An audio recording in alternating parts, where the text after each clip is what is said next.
Most royals make it a point to be dull, and then there's Sarah Ferguson. From Botox fillings and wild, Popularly known as Fergie, touched on how the Duke and Duchess of Sussex are creating their own path as they raise their two young children. Will Sarah Ferguson follow in Harry and Meghan's footsteps with a tell-all interview? Who is the mystery woman? It all started just past midnight, that strange hour when Hollywood's asleep. The royal press hasn't even had their morning coffee, and yet somehow the internet caught fire. Out of nowhere, Sarah Ferguson, the Duchess of York herself, dropped something that no one, and I mean no one, ever saw coming. She released photos reel, never before seen photos that sent shockwaves through royal circles and beyond. And not just any pictures, these showed Meghan Markle long before royal titles and global fame, living it up on luxury yachts surrounded by the kind of people who vacation in Monaco and spend their winters in Dubai. And here's where jaws hit the floor. Prince Andrew was there too. Not in the background, not by accident, right there beside her. Within minutes, Meghan's name exploded across every social platform. Journalists scrambled back to their cameras. Podcasts that were already signed off for the night went live again. And inside Montecito, sources whispered Meghan Markle herself was in tears. There's absolutely zero doubt in my mind. Meghan Markle was a semi-expensive yacht girl. And She hadn't seen this coming. Not from Fergie. Not from someone who knew the royal playbook inside out. But the real bombshell wasn't just the photos. It was what they revealed about a chapter of Meghan's life that had somehow been erased from the story she'd told the world. The first image was a punch to the gut. Meghan on the deck of a sun-drenched Mediterranean yacht, glass of wine in hand, laughing, her hair catching the wind, expensive sunglasses glinting under the sun.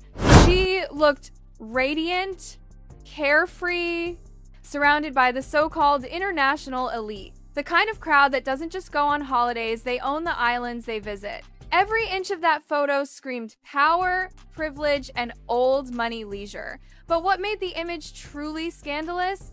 Prince Andrew, young, tan, and far too close for comfort. Not lurking behind the crowd, no. Standing shoulder to shoulder with Meghan. Into this now, made mistakes, but is she in the same position as him? I don't feel. Proximity raising every possible eyebrow. Then came the second photo, the one that detonated social media into chaos. Meghan was no longer just another guest at a party. She was leaning in toward Andrew, whispering something into his ear, her hand gently resting on his arm. That wasn't accidental. That was familiarity. The kind that makes people freeze the frame and ask, wait a second, how did they even know each other? Within hours, body language experts dissected every gesture. Some said it looked harmless, small talk at a busy event, but others, oh, they weren't having it. They saw something deeper, comfort, ease, maybe even intimacy. was just one of the working girls for Soho House. Call girl, working girl, escort, whatever you want to call. Threads popped up everywhere. Analysts zoomed in on reflections and sunglasses, on champagne labels, even on the shadows to guess the time of day. People started digging into yacht registries, social columns, and old photos desperate to uncover when and where these moments happened. Someone even claimed they recognized the exact brand of champagne from the bottle shape in Meghan's hand. It was total frenzy. Every gossip channel, every royal commentator, every chat group was ablaze.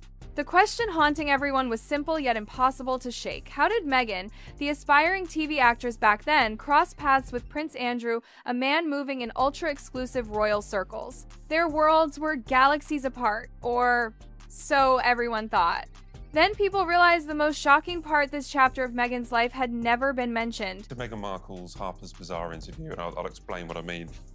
So in this article, the author... Not once. Not in interviews, not in her documentaries, not even in her tell-all specials, nothing.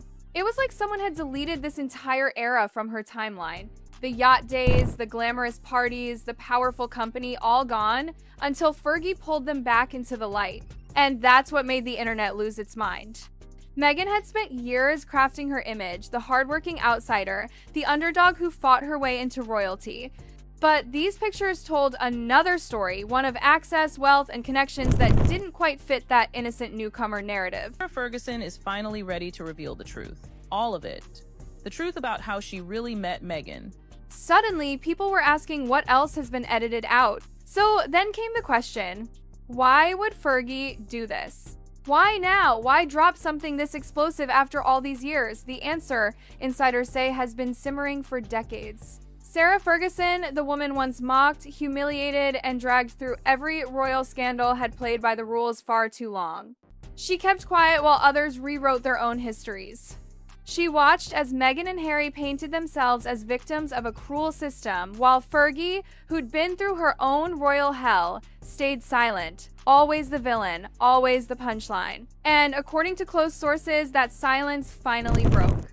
Because if there's one thing Fergie can't stand, it's hypocrisy. She'd seen Meghan talk about being blindsided by royal life, about not knowing what she was getting into. But Fergie knew otherwise. She knew Meghan had already brushed shoulders with that world long before Harry came along. She'd seen the Yacht days.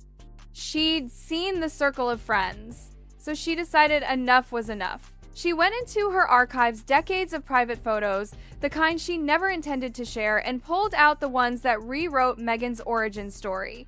She didn't write an essay. She didn't do an interview. She just posted them. And the caption? Short, sharp, brutal. Some memories should never be rewritten. That line hit harder than any royal statement ever could. Instantly, chaos erupted. Within minutes, those photos were plastered everywhere. Every commentator had a theory. Was Fergie acting alone? Or was someone else behind her? Was this personal revenge? Or was she carrying out a silent royal mission, the palace's way of reminding Meghan she wasn't untouchable? Whatever the motive, it worked. Meghan's world flipped upside down.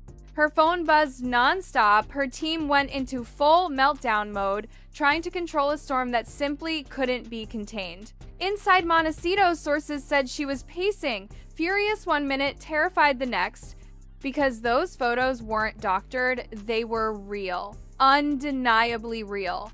And the worst part, they hinted there might be more. A whole archive of memories Fergie had kept, hidden photos, notes, maybe even letters, each one a potential weapon that could tear down Meghan's carefully built public image in seconds. The whispers spread fast. Fergie had a whole collection from those yacht years, moments, faces, scenes that no one outside her circle had ever seen. Suddenly, Meghan wasn't just battling gossip, she was living under a ticking clock, waiting for the next bomb to drop. Her PR team scrambled for a strategy. Some wanted a public statement to address it head-on, show confidence. Others begged her to stay silent because anything she said could make it worse. How do you explain away photos that contradict the story you've told for years? Meanwhile, Fergie stayed quiet. No interviews, no follow-ups, just silence. And that silence terrified Meghan's team more than anything else, because it left everyone wondering what's coming next. Online speculation turned wild. Were there photos with other royals, other powerful figures, people Meghan never wanted tied to her name? Each rumor felt like a dagger, and the Duchess could only sit, watch, and wait. Days passed, and the tension thickened. Meghan supporters tried to defend her online, saying the photos were ancient, irrelevant, just a young woman networking before fame. But critics weren't buying it. They dug deeper, finding old party snapshots, small mentions in social columns, bits and pieces that supported Fergie's version of the story. Every discovery made the narrative harder to deny. And the palace? Oh, they didn't need to lift a finger. They just watched. Calm, composed, focused on official events and charity visits, letting Meghan's storm rage on while their own image stayed pristine. It was the perfect royal contrast. Meghan in chaos, the crown in control. Behind closed doors, Meghan's once tight circle started to shrink. Friends went quiet. Brand partners grew cautious. No one wanted to get caught in the blast radius. Even those who cared for her deeply hesitated to speak up because defending her now meant becoming a target yourself. The emotional toll was crushing. She barely slept. She scrolled endlessly through news alerts, watching her own reputation unravel in real time. The woman who'd once commanded sympathy and admiration now faced endless skepticism. Every new article questioned her authenticity. Every meme mocked the contradiction between her outsider narrative and the woman seen laughing with princes on yachts. Her PR experts knew the truth. This wasn't just a scandal. This was a credibility crisis. Once the public starts doubting your story, there's no easy way back. Still, they tried. They flooded social media with positive posts. Meghan at charity events, Meghan advocating for women, Meghan the humanitarian. But the internet's attention span is ruthless. It couldn't unsee the yacht photos. The story had become entertainment, turned into memes, talk show jokes, podcast episodes, and endless YouTube dissections. Each clip dissected her posture, her smile, her outfit, down to the thread count. Fashion experts noted the designer clothes she wore even before her royal rise. Proof, they claimed that Meghan wasn't the struggling actress she'd described. And every detail made the gap between her narrative and her past look wider.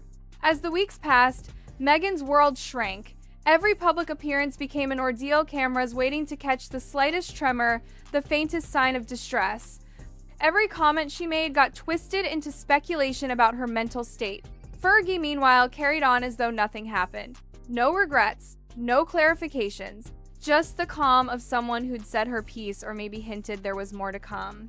That quiet confidence spoke louder than words, because when someone like Fergie, a duchess who'd lived through scandal after scandal, finally says enough, the world listens. And Meghan? She faced a brutal new reality. Her story, once hers alone, now belonged to the public. Every clip, every caption, every whisper from her past could resurface anytime. The woman who spent years mastering her narrative had lost control of it in a single night. Now, every time her name trends, the question follows, what else is Fergie hiding? Because until that question is answered, Meghan will always live with that shadow, the one cast by a few photos that refuse to stay buried. The yacht days changed everything. They didn't just reveal old memories, they shattered the illusion of a spotless past. And in a world where image is everything, that single midnight post from Fergie might have done what years of royal criticism couldn't strip Meghan of her biggest power, the ability to control her own story. The Duchess of Sussex built a brand on truth, on vulnerability, on being the woman who dared to speak out. But now, the world's wondering, was it the truth? Or was it just the version she wanted us to believe? And somewhere behind those palace walls and Montecito gates, both women, Meghan and Fergie, know one thing for sure. This battle isn't over. Because when secrets resurface, the past doesn't just whisper, it roars.